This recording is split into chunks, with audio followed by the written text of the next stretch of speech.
Hello guys! Magandang hapon sa inyong lahat. I am Chin Rodriguez, Pamasigari Channel, a faith healer, also a Tao reader. So ngayong hapon na to, tignan natin ano kayong sabihin sa ng ating mga gabay. So this is a monthly gabay for the month of April 2026 for the sign of Libra. So Libra, welcome to my channel. Ano kayong messages, advices ng spirit guides ang ating masasaga for today's video? Kanino kayang energy or kaganapan sa buhay ng mga Libra signs ang ating mga kagilap? So guys, this reading is a general reading lamang, hindi lahat makaka-resonate. Kunin lang ang makaka-relate sa inyo. And comment down below kung kaninong energy ang ating nasagot. But because don't forget to like and subscribe my channel. And hit the ba for more videos update. Kasi maraming salamat po sa mga walang sawang pagsuporta sa aking channel, lalo-lalo na ang skip ng ads na way pagpalain kayo ng Diyos at may kapal. Siksik-lig din nag-uumapaw na biyayang manong balik sa inyo. So let's see guys, what is the messages, advices sa iyo ng ating angel spirit para sa ating mga kapatid na Libra. So let's see and watch this. Ano kaya kaganapan sa buhay ng mga Libra signs sa ating mga ginap? Tuklasin at bulabugin natin. Angels Spirit, please give information po. So there's a judgment. No, there's something a wake-up call. Paalala sa'yo na you need to pay attention. No, there's something red flag. No, may mga bagay or may mga bagay dito na maaaring ipapaalala sa'yo na kailangan mo makinig or kailangan mo mag-pay attention sa mga ipinapahayag o pinapakita sa iyo ng ating angel spirit, like angel's number, no, angel securities, no, panaginip, no, ano man yung mga bagay na sumisimbolo sa pahiwatig ay kailangan mo mag-pay attention. And there's a two pentacles with a balance. So, kailangan mo balansihin, no, yung mga bagay na alam mong priorities mo. Alam mo yung mga bagay na dapat mong isa lang alang, no, pakakatandaan. No, may mga bagay dito na kailangan mong manatiling balanse sa kung ano man yung position at situations mo with the ease of one something in your project and new plan coming in. Dito papasok ang mga bagong proyekto, plano, oportunidad na maaaring magbukas sa panibagong pintuan para sa iyo. There's a three of wands. Now, there's a waiting for a result, waiting for a shift. So, some of you may mga hinihintay ka trouble, information, document, paper, there's a possible na dumating na. Or may resulta ng lalabas. No, at the same time, mayroon trouble dito. No, na maaaring magdala sa'yo upang makaalis ka na sa situations na yan. And there's a six of swords. Sinabi ko na makakaalis ka. There's a transition. May mga bagay na unti-unti na magbabago sitwasyon. No, may mga bagay na unti-unti nang makakaalis sa hindi magandang eksena. No, there's a four of cups. No, just re-evaluate or analyze na may mga bagay lang talagang kailangan mo pag-isipang mabuti. No, kailangan mo liwanaging mabuti.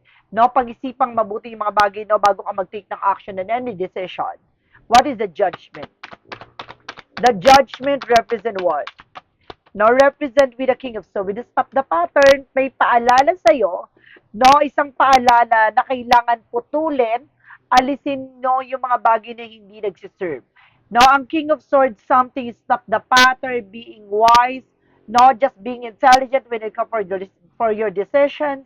No, may mga bagay kang kailangan putulin at tuldukan. No, pinapaalalahanan ka dito as soon as possible, kailangan mo na maputol, anong constriction, mga bagay na nakakasira sa eksena mo. There's a six of wands.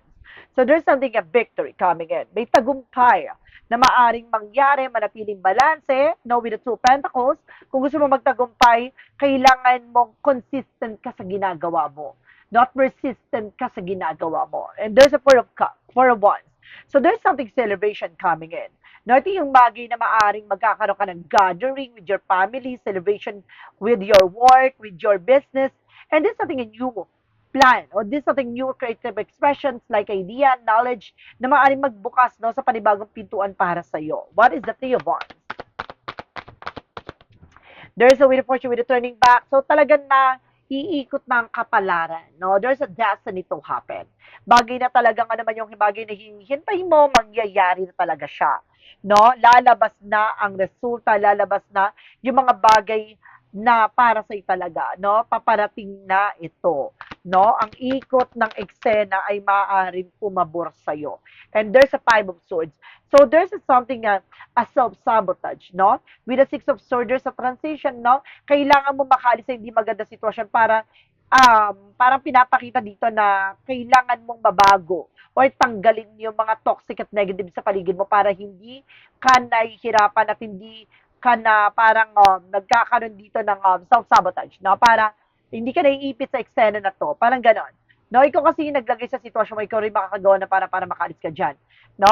Kaya ka nandiyan sa sitwasyon na yan, no, dahil din sa sarili mo. So, kailangan mo alisin yung sarili mo from that situation, from that environment. No? Kailangan putulin mo yung mga bagay na hindi nag-serve. No, there's a high physis. No, there's a hidden agenda or there's a hidden enemies na kailangan pag-isipang mabuti with the Four of Cups, not just reevaluate or analyze. Pag-isipang mabuti dahil may mga bagay dito na maaaring magbukas sa kaisipan mo. No, ano yung misteryo sa likod ng mga bagay o pinagdadaanan mo. There's a high physis for something in mystery. There's something in secret. The high physis is something unexpected situations, no? May mga bagay ka dito na maaaring magbubukas sa iyo kaisipan na para pag-isipan mabuti yung mga bagay na kailangan mong gawin. What is the judgment? Because the King of Swords. The judgment and the King of Swords represent guys with a Devil card. Ito yung mga bagay na tinasabi ko kanina. No, paalala sa iyo na kailangan mong putulin with the King of Swords yung mga bagay na hindi nagsiserve sa'yo, like toxic, negative, or there's something a black magic involved na pinapaalalahanan ka na you need to do something, no, para makawala ka na from that burden. Additional messages.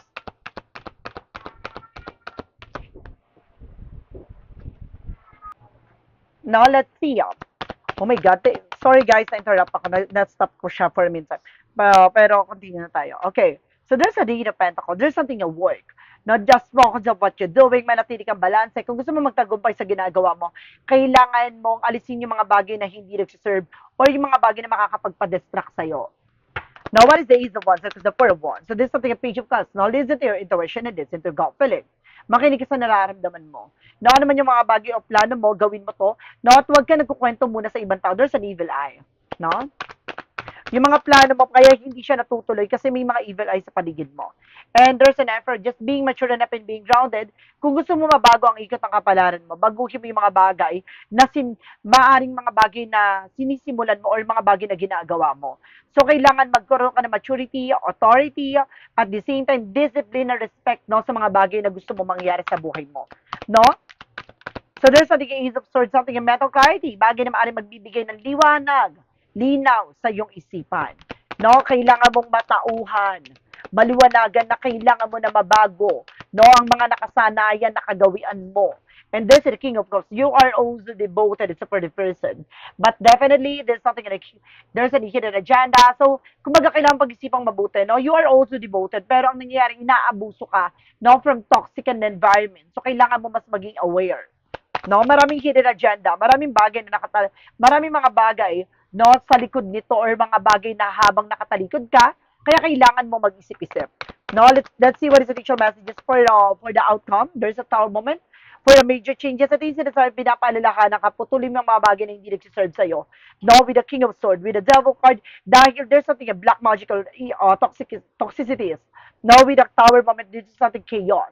No, pinapalalahanan ka na kung gusto mong makabangon, kung gusto mong makaalis sa sitwasyon na to, putulin mo yung mga bagay na nagbibigay ng toxic at negative sa'yo. Parang ano yan sa katawan mo, no? May mga toxin ka sa katawan, sa kailangan mo i-detoxify, no? Ang iyong sarili para matanggal yung mga toxin na yan. Yan yung mga bagay na nagtitrigger, nakakasama sa kalusugan mo. Ganun din siya sa buhay mo. So, kung gusto mo mabago ang cycle ng buhay mo, kung gusto mo maganda ang takbo ng eksena mo, linisin mo ano man yung mga bagay na kailangan mong alisin. No?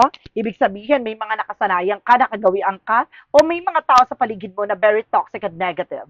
Pero it's either, kumbaga, may mga tao na toxic patterns, no? Like yung mga taong umaasa sa'yo, yung mga tao, umasa the way na you have a responsibilities and obligation. But kailangan balance with the two pentacles.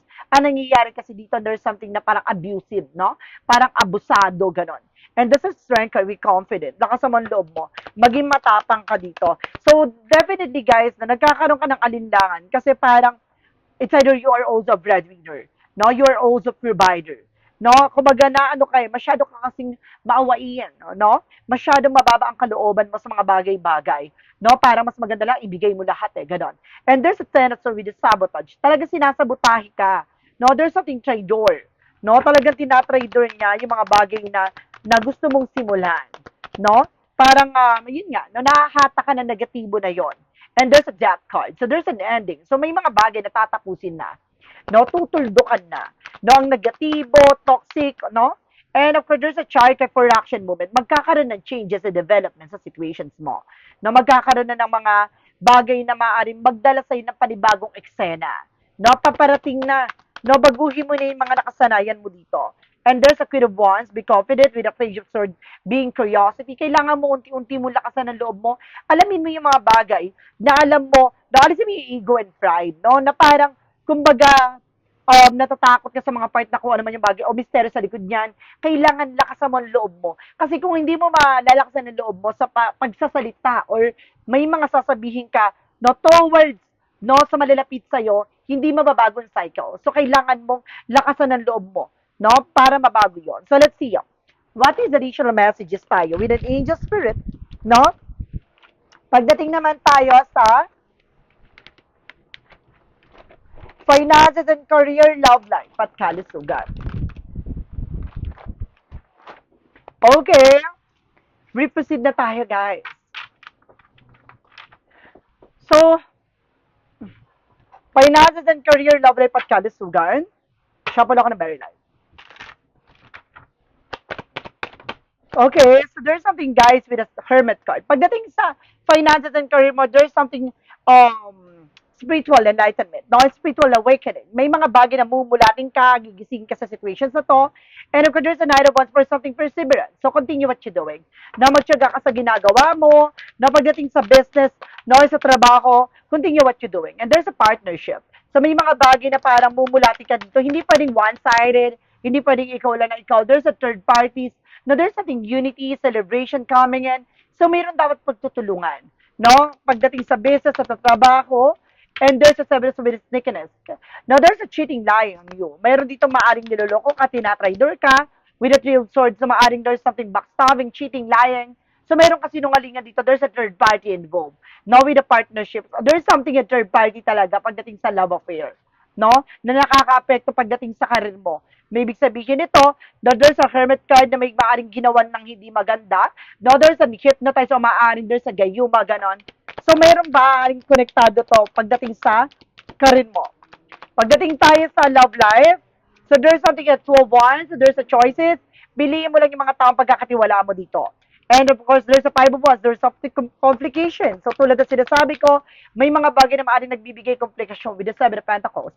No, parang there's something harvest time, but definitely, may mga bagay dito na ginawa komplikasyon para lahat ng bagay na aanihin mo or lahat ng mga bagay na gagawin mo ay maaaring madedestruct ka, no? Lahat ng bagay na gusto mong gawin para mawala ka sa concentration, focus, no? Para mawala, no? Yung mga bagay na nagdadala sa'yo ng magandang eksena. Inggit to. Hindi lang sa relasyon, pagdating sa finances. There's a four of swords, sabi ko na nga ba eh. No? There's something, guys, na maaaring may gayumang involved. There's an intuition. Makinig ka sa gut feeling mo. Some of you maaaring nananaginip ka, balisa ka, and there's an eight of wands. So there's a messages and of course, information, no? Maaring ipinapadaan to sa panaginip mo. No, mayroong mga mensahe sa panaginip mo, and of course, there's an Empress card for a rebirth. No, mayroong mga bagay na maaring magbubuka sa isipan mo dito.